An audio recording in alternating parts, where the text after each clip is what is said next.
The Honda Accord is back after a break. Now, when it was here, the Accord had that winning formula of space, refinement and luxury that came at an affordable price. This time around, the Honda Accord comes with a little bit more. With environment taking center stage, Honda have decided to bring the Accord as a hybrid, and that's the only version that you'll be able to buy. Does it make it a better car? And does this Honda retain all the qualities of that winning formula? That's what we're going to find out.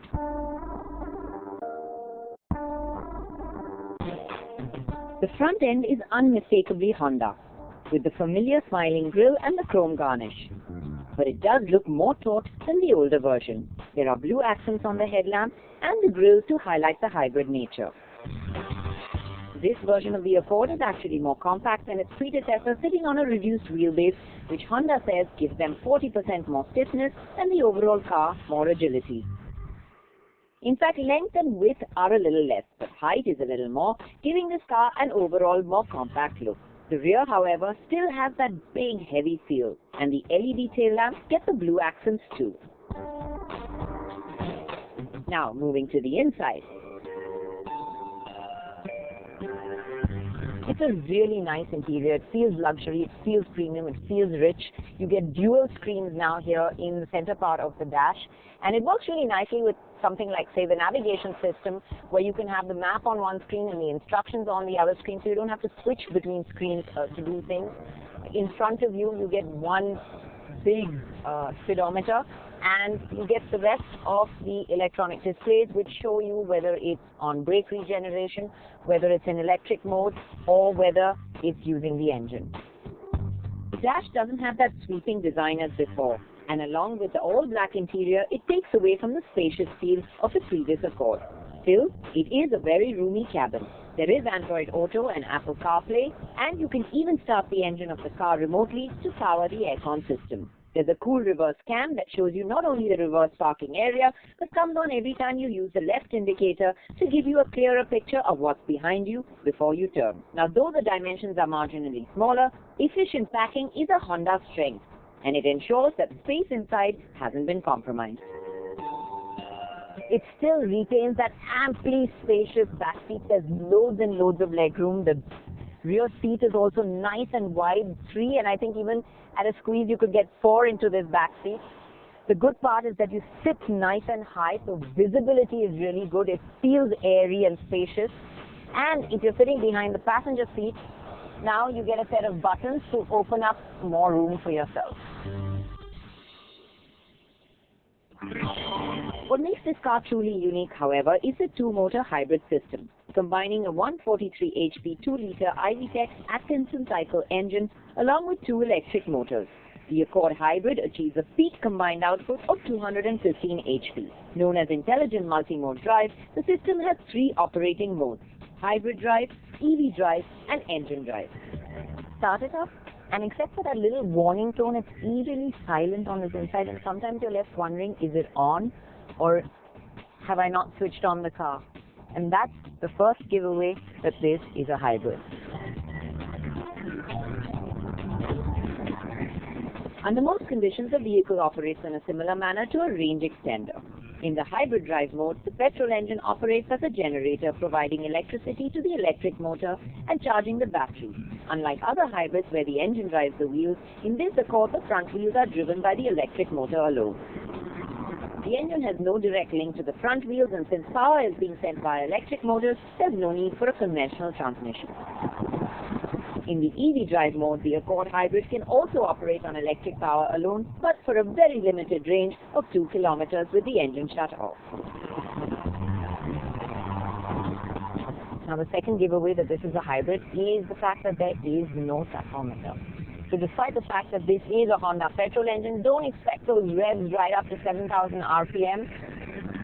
In fact, power here is concentrated lower down. Initial response is really good, especially with the assist of the electric motors. And driving in city traffic is very easy. What makes the Accord Hybrid unique, however, is the engine drive mode, where the engine drives the wheels, used mainly during medium to high-speed cruising up to 70 kilometers per hour, where only one fixed gear ratio corresponding to 5th or 6th is used. And while the engine has sufficient power, an electric assist is also sometimes used to provide the most amount of performance. This makes it both a series and parallel hybrid truly unique. What's even more radical is the fact that the Accord Hybrid is constantly shifting between these three distinct drive operations, optimizing fuel efficiency on the fly. So all this technology ensures that as long as you don't accelerate hard, the Accord does a great job of transporting you around town or the highway in the most effortless manner. But bring your foot to the floor and it just doesn't seem effortless anymore. What it really lacks is that top-end power. In fact, if you put your foot down and push it hard, you will hear it rev quite loudly. The engine revs soar to a preset limit to optimize efficiency and are held there. It feels like there's a CVT gearbox hiding somewhere. You can feel the car accelerating faster, but it isn't that punchy rev-free feeling you're used to from Honda. Although there is a sports mode which does provide more battery assist and enhances the experience, the 215 HP Honda honestly should be really a lot more fun. But this car is not about sportiness and fun. It's about efficiency, and everything points to that. The Autobox even has a brake mode selection. Now you can also drive it in the B mode, which enhances brake regeneration. Honda claims 23.1 kilometers per liter, which is impressive for a car of this size. In fact, it's not only the engine, but the entire car that is really geared towards stress-free experiences rather than a sporty character. The suspension too has been set up for effortless driving. The steering, though not engaging, is accurate and nicely weighted. And whether it's around corners or at straight line speeds, the Accord feels quite sure-footed and planted and stable. Hit an uneven patch though, and the rear tends to bounce around a bit, and suddenly the car doesn't feel as settled as before. Although it feels pliant and supple at low speed, once you pick up the pace, you do get a lot more vertical movement in the back seat. Still, it's nothing that will unsettle you, and the back seat remains a very comfortable place to be. Honda has taken the hybrid-only route for the Accord, partly to showcase its technology and partly to take advantage of the lower excise duties and VAT on hybrid cars. But unlike the Camry, which is assembled here, the Accord won't get the same tax breaks offered to locally produced cars. The Accord is a full import and there's no concession on import duty, and that's what will make it considerably more expensive than the Camry. So the Honda Accord does retain all its winning qualities. It's spacious, it's comfortable, it's refined, it gives you that sense of luxury, it comes loaded with equipment, and now as a hybrid, it's extremely efficient too. The one thing that it can't retain is the affordable tag. Now the fact that this is a hybrid and it's a complete import makes it expensive. Priced north of 40 lakhs, Honda have priced this out of the game.